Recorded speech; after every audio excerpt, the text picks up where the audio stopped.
It's another edition of Time About the Movies, and today we're taking a look at the films of December 8th, 2000. We got a ton of movies to look at here, 5 in particular, so let's not waste any more time. Let's jump into it, and we'll start off with the biggest new release of the weekend, and that is Vertical Limit.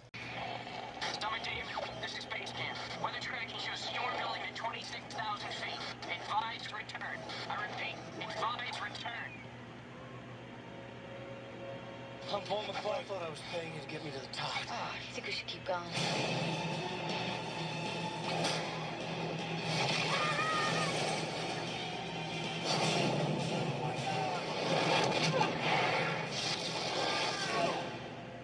think we've lost the summit team. This is Base Camp. Do you copy? This is Peter Garrett speaking. Come in. Peter, Peter? They got 22 hours if they're lucky. don't risk it. I won't let my sister die. That's gonna be a speed ascent climbing in pairs. They think it's suicide. I'll write a check to whoever goes. $500,000. Now, the lives of 3 My brother's got explosives. Says they're gonna blast their way down. Strap on the nitro. will depend on the courage of 6. On a rescue mission, we don't vote, we don't question, we don't argue. You listen and do exactly as I say.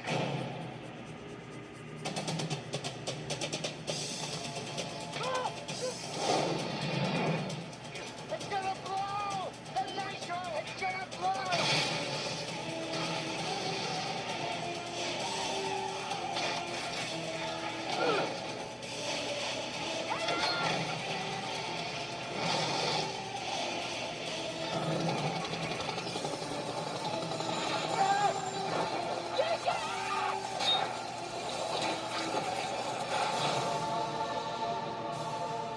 My sister's dying up there, Mr. Wick.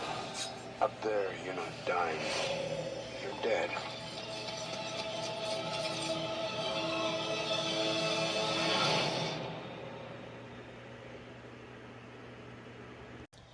So, Vertical Limit is this story where you have this young climber, played by Chris O'Donnell, who must launch a treacherous and extraordinary rescue effort up K2, the world's second highest peak, confronting both his own limitations and the awesome power of nature's uncontrollable elements.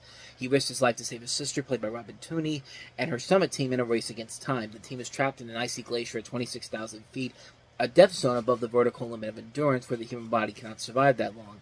Every second counts as Peter enlists the help of a crew of fellow climbers, including eccentric, reclusive mountain man Montgomery Wick. That's a great name for you. Who's played by who else but Scott Glenn, to ascend the chilling might of the world's most feared peak to save her. This is directed by Martin Campbell, who gave us GoldenEye, Casino Royale, The Mask of Zorro. He's a really good action director, and it's because of him I think this movie really stands out more than it would usually do. I mean, this is a guy that is known for making pretty good action movies in general. Plus, I've talked about this before, I just love watching snow on the big screen, especially in a movie like this, like something like an Everest, or something like this movie in particular, because it's amazing to watch snow like this on a gigantic screen, and to see like the elements coming at you this way. And I really do like this movie. I don't think a lot of people really do particularly enjoy. This is one of those ones that was heavily criticized by the fact that Sony had a critic called David Manning. We've talked about him before. They basically made him up, and he was putting positive reviews for these movies here. Sony was basically doing that, and I think this was one of the last films that happened before they finally figured out who this guy really was. But the movie itself is really fun. It's a very lackluster plot in general, but the action sequences I think are very well done. It's because you have a guy like Martin Campbell who can make this stuff work, and you do get invested in the adventure. You do feel like you're up in the elements here, and it really does a fantastic job of handling that. Casting overall, it's fine for what it is, but nothing too spectacular about it. But you really do watch this mostly because of the action sequences in general. I think they're for the most part done very well. I think you do get a lot of sense of intense adventure in this. I think it works very well on those elements. I really enjoy this one a lot. Vertical Limit, not a great movie by any means, but it is fun to watch, especially for the stuff. Mostly because I am a snow fanatic, and I do like movies like this, where you get to see these snowy mountains and these grand venues out in full here. I mean, I think it's a very well-made film. So with that said, on to our next movie, and that is Mel Gibson, Meg Ryan, and Russell Crowe in Proof of Life. It's all over the world. You're not a part of this, all right? How much would you risk? Your husband isn't dead. He's alive. I'm gonna do everything I can to make sure he gets home safe. To save a total stranger. Don't spend that much time working on a deal and kill your hostage. Maybe there are no more deals. Meg Ryan. You told me my husband was coming home. Russell Crowe. I told you you'd have to trust me. You said you could. Life. Rated R. Starts Friday. So Proof of Life tells the story of Meg Ryan. She hires a professional negotiator to obtain the release of her engineer husband, the negotiator played by Russell Crowe, and the husband played by David Morse, who has been kidnapped by anti-government guerrillas in South America. This is directed by Taylor Hackford, who of course gave us An Officer and a Gentleman, Against All Odds, White Knights, Devil's Advocate, a really great director. And Tony Gilroy, this is one of the films he wrote, I believe. No, he was still pretty. He was kind of right in the middle of his success because his first film was Back with the Cutting Edge, and a good cast overall here. A good cast, good director, good writer. I mean, this should work, but it really doesn't. It's a film that really just falls into very much predictable territory. Nothing too incredible or anything it's interesting whatsoever.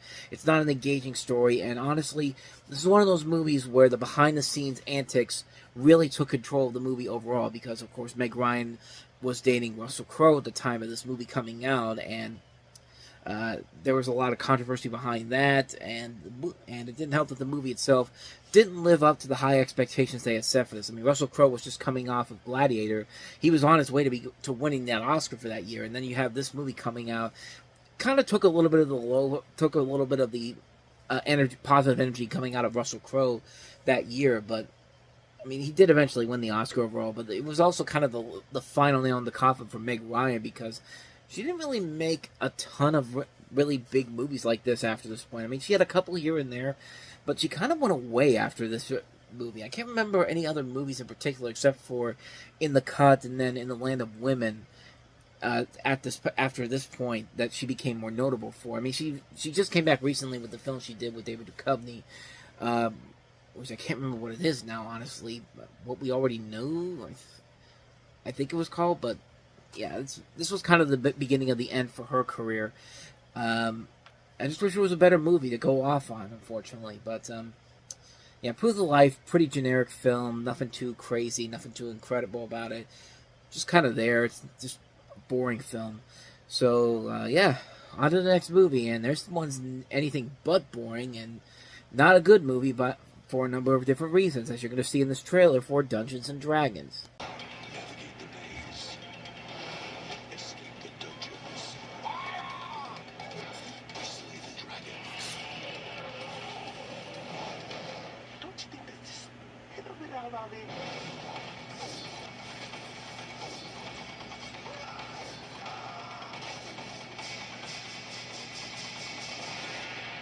Dungeons and Dragons. Rated PG-13. Starts Friday.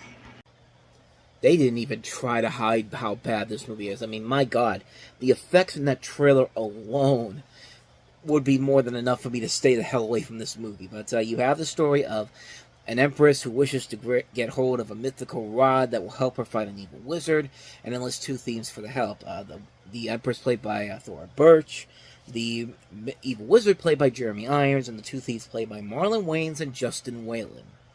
That's right, Andy from Child's Play 3. How the hell did anybody think this movie was going to be successful? Because it wasn't. This thing bombed pretty badly. And in fact, this movie didn't even get a theatrical release, American distributor, until 3 months before it came out. This New Line Cinema basically bought the rights in August of 2000, and they basically bought it. They bought it for the date. They wanted to release it in the spring or summer of 2001 to set up more licensing and tie-in deals, but Warner Brothers wanted to get it out of there pretty quickly, and as Ain't It Cool News' Harry Knowles suggested, New Line basically made the deal to excite the fantasy film fan base into a much larger production with The Lord of the Rings, which would come out the year later, and still not a reason why you should have picked this movie up. This movie should have been dead and buried, and yeah, it's a bad movie. It's a really, really bad movie. This is unbelievably bad. This is a mess of a film. Like, the only reason you should watch this movie is for the over-the-top performances from people like Jeremy Irons, who really is just like going insane with this and just saying, screw it, I'm gonna get something out of this, and he delivers some of the best moments in the movie because of how over the top he takes it. But other than that, though, no, this is just a bad film. And if this was the movie they were trying to get people excited about Lord of the Rings, this could have backfired really big time if Peter Jackson didn't deliver on this. In fact, I'm pretty sure Peter Jackson looked at this and said, "Oh dear God, I have to make this work somehow." And sure enough, hey, Lord of the Rings worked, but that's a year from now. We will get to that one when we get to 2001. But I digress. Dungeons and Dragons, not worth it. Definitely not worth it. But let's get to some good movies that came out this weekend. We have Crouching Tiger, Hidden Dragon. America's top critics agree. Crouching Tiger, Hidden Dragon is everything we go to the movies for. Exhilarating, visually stunning, spectacular, romantic, fantastic, visionary, filmmaking magic, the best movie of the year.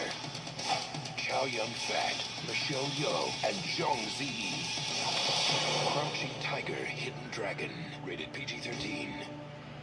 I mean, where the hell did this movie come from? This is a film that really came out of nowhere and really became one of the big surprises of the last half of the year of the 2000s. But in early 19th century China, in the waning years of the Qing dynasty, the renowned swordsman who yearns for enlightenment, Li Mu Bao, decides to give up his legendary Green Destiny sword, the sharp 400-year-old blade of heroes. To mark the end of a bloodstained career, he entrusts the excellent female warrior Yun Shun Li with the precise weapon to deliver to Governor Yu. However, once there, an audacious and nimble masked thief manages to steal it, as Xu Li is hot on the trail of the skilled burglar, unrequited loves, fervent passions, an unconquerable desire for freedom, and bitter loose ends stand in the way. And you can't really talk about this movie without talking about the amazing choreography. I mean, this is the film that really shows you what international cinema can really do. This is a film that really took a lot of people by surprise at how well this movie turned out, because, I mean, just the visuals alone, the fight choreography, just top-notch stuff. And this is Ang Lee at his best. This is what got people excited when they said he was going to do the Hulk, and then look what happened with Ang Lee's Hulk. But this was a movie that really showed you what this director can really do, and he really did a phenomenal job with it. A phenomenal cast that includes Chow Yun-fat, Zhang Ziyi, Michelle Yeoh, just incredible cast, a really good storyline that you can easily follow. It feels like it could be really complicated, but you can pretty much figure out what's going on pretty quickly and really not get too confused on it. And like I said, the action sequences, the martial arts sequences, the fight choreography, just top notch. I mean, there is nothing more about this film that I really need to say to anybody, but I mean, it really is. It's really that great of a film. I mean, like I said, I really don't have too much more to say about this one. Crouching Tiger, Hidden Dragon, fantastic film. Can't recommend this one enough. So that's Crouching Tiger, Hidden Dragon. Now let's move on to the last one we have here, and that is Guy Ritchie's Snatch. Bonjour. What do a stolen diamond, 86 carats, a four-fingered gambler, whoops, a thug named Bullet Tooth. Should I call you Bullet, Tooth? You can call me Susan if it makes you happy. And this guy, Who are you? Mr. Baxter, concentrate. what? Have in common? I would have thought that was obvious. You won't know until you sneak a peek at Snatch. Size. Did you understand a single word of what he just said? Rated R. This is, of course, Guy Ritchie's follow-up to Lock, Stock, and Two Smoking Barrels. You have the story of the London criminal underworld, where they combine two intertwined plots, one dealing with the search for a stolen diamond, the other dealing with a small-time boxing promoter, played by Jason Statham, who finds himself under the thumb of a ruthless gangster, played by Alan Ford, and willing to have his subordinates carry out severe and sadistic acts of violence. You also have people like Brad Pitt, who plays an Irish traveler, Benicio del Toro, Dennis Farina, Lenny James, Robbie Gee, 80, Vinnie Jones, just an incredible cast in general, and this is what we look for when we look for a movie with Guy Ritchie's name on. And I mean, when we think Guy Ritchie, you think of a film like this, very stylized, kind of like Crouching Tiger, Hidden Dragon, has its own unique style of shooting these action sequences, and just the way he films films everything. Like, it's really good stuff. It's a very funny film, a very smart film, just a really solid cast overall to really make it stand out. It's just a great film in general. Again, there's not really much more I could say about this one that hasn't already been said. This is what we look for when you think of a Guy Ritchie film. And it's definitely one of his strongest films. No question about that one. So yeah, that is Snatch. And so with that said, we wrap up another edition of Time About the Movies. We'll head into the middle of December next time with 6 movies. Another big week for movies, including Mel Gibson and Helen Hunt in the romantic comedy What Women Want. Ashton Kutcher and Seann William Scott in the big surprise hit Dude, Where's My Car? Disney's The Emperor's New Groove. We also have Lasse Hallström's Chocolat. And also Marcia Gay Harden in Pollock. And I believe Ed Harris is also in there too. And I think that's it. I thought we had more than that, but I thought we had 6, but 5 more movies. So basically what we had this week. But another big week for movies that we'll take a look at next time around. But until then, thank you so much for watching. And if you want to see more videos like this, please hit the playlist on the next page. Check out the previous episode. And also don't forget to hit the like and subscribe button if you want to see more videos like this on this channel. And don't go too far away, because coming up next on Time About the Movies Flashback, we're flashing back to July of 1988, July 29th to be exact, with 3 big movies, including Tom Cruise in Cocktail, George A. Romero's Monkey Shines, and Dennis Dugan directing The New Adventures of Pippi Longstocking. So we'll take a look at those 3 films on Time About the Movies Flashback, which will be posted right after this.